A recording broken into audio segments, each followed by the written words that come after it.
बोलिए राजा रामचंद्र भगवान की जय। ऐसे हम लोगों ने परम पावन चरित्र भगवान राम के चरित्र का श्रवण किया। आइए हम लोग भगवान श्याम के चरित्र में प्रवेश करें। भगवान विधाता ब्रह्मा जी भगवान नारायण के नाभि कमल से प्रकट हुए। ब्रह्मा जी का पुत्र हुआ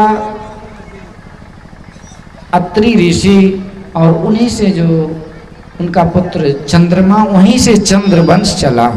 सुखदेव जी महाराज कहते हैं राजन, चंद्रवंश में भी एक से एक बड़े प्रतापी राजा नहुष और ययाति जैसे हुए। राजा ययाति की 2 पत्नियों से 5 संतानें हुई। तो बड़े पुत्र से ही जो वंश चला वो यदुवंश और छोटे से पुरुष से कुरुवंश। इसमें भी अजमेर देवमेर सूरसेन आदि राजा हुए। महाराज सूरसेन के ही पुत्र वसुदेव जी हुए। वसुदेव जी महाराज की 7 पत्नियां थी, 8 संतानें हुए। अष्टम में साक्षात भगवान का जन्म मथुरा में हुआ। बीच में कोई जाएंगे नहीं, बस जल्दी ही जन्म होने वाला है। हमारे जजमान महोदय से आग्रह है कि भगवान को तैयार रखिए सावधानी से, क्योंकि कंस मामा का भी चेले चपाटे घूम रहे हैं। और जब इशारा होगा तो भगवान को ले आइएगा। ऐसे भगवान का जन्म मथुरा में हुआ, लालन पालन गोकुल में हुआ, वृंदावन की लीला किए, मथुरा करके कंस का उद्धार किए। इस तरह से द्वारिकापुरी निर्माण किए। 125 वर्ष तक भगवान धराधाम पर रहे, दुष्टों का संहार, धर्म की स्थापना करके और फिर परधाम को प्रस्थान करके। बोलिए कृष्ण भगवान की। ये जो मैंने संक्षिप्त में सुनाया 125 वर्ष और 16,108 रानी पटरानी और माखन लीला, रास लीला आदि का प्रसंग, तो ये सारी प्रसंग हम लोगों को कल से लेकर के परसों तरसों यानी 3 दिनों तक पूरी कृष्ण कथा होगी। तो सभी भक्तों से निवेदन है कि आज माता भान की बहुत सुंदर उपस्थिति है, तो आप लोग इसी तरह से आइए और जो आते हैं वो पाते हैं। तो इस तरह से आगे 3 दिनों की बड़ी सुंदर कथा होगी। तो आइए हम लोग भगवान के जन्मोत्सव में प्रवेश करें।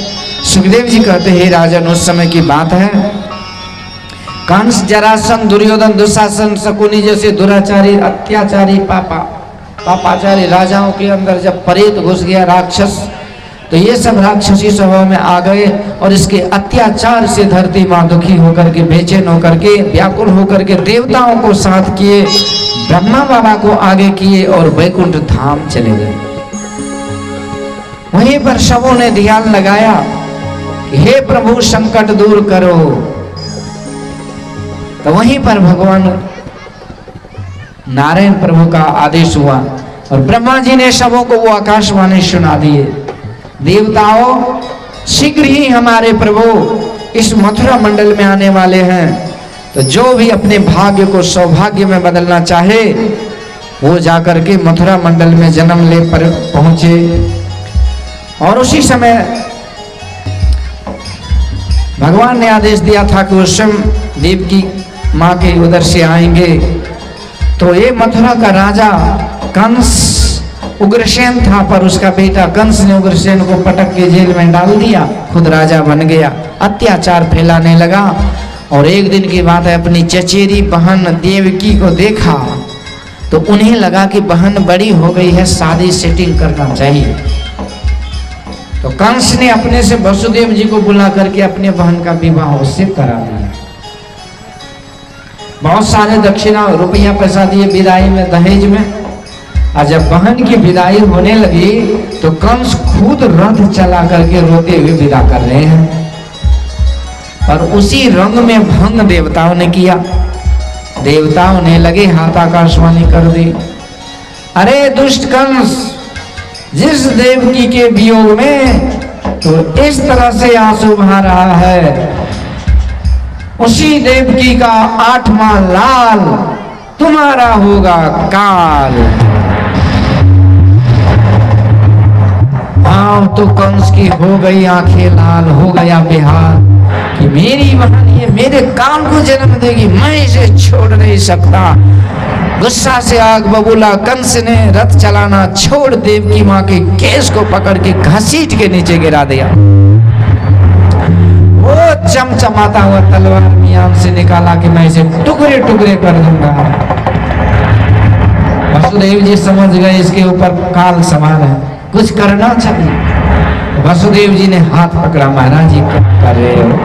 ये भरी सभा में एक नारी को मार रहे हो, स्त्री को, औरत को।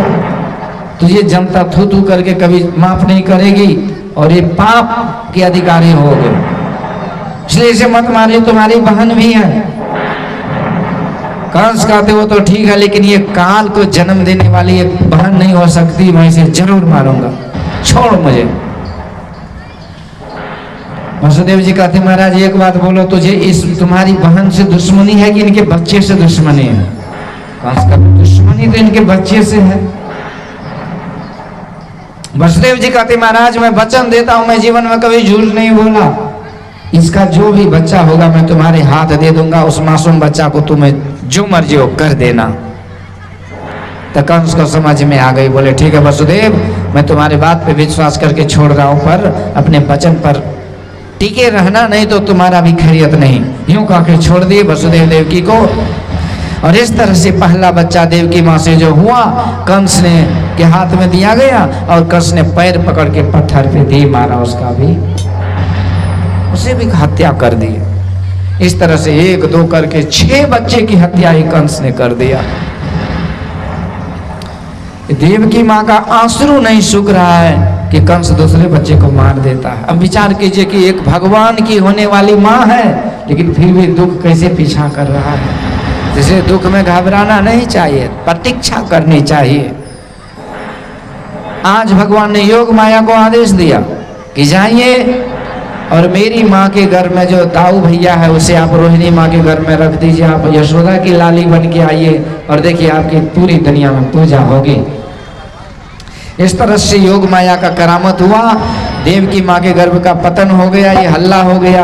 कंस सोचा कि अच्छा हुआ कि 7वां दुश्मन बिना मारे मर गया। अब कंस ने पहरेदारी बड़ी मजबूत कर दी। आप लोग जाइए, नहीं 5 मिनट में भगवान आ रहे हैं, कोई मत जाइए, बैठिए आराम से 5 मिनट के लिए, सुनेंगे तब ना। तो इस तरह से धीरे धीरे भगवान के आने का समय आ गया, भादों का महीना आ गया, तो रिमझिम बारिश होने लगी, मेघ मंडल घुमड़ घुमड़ के बरस रहे हैं, और समुद्र के समीप जाकर के वर्षा कर रहे हैं। आकाश में सारे ग्रह नक्षत्र तारे टिमटिमाने लगे, देवताओं की नगाड़ा बजने लगी।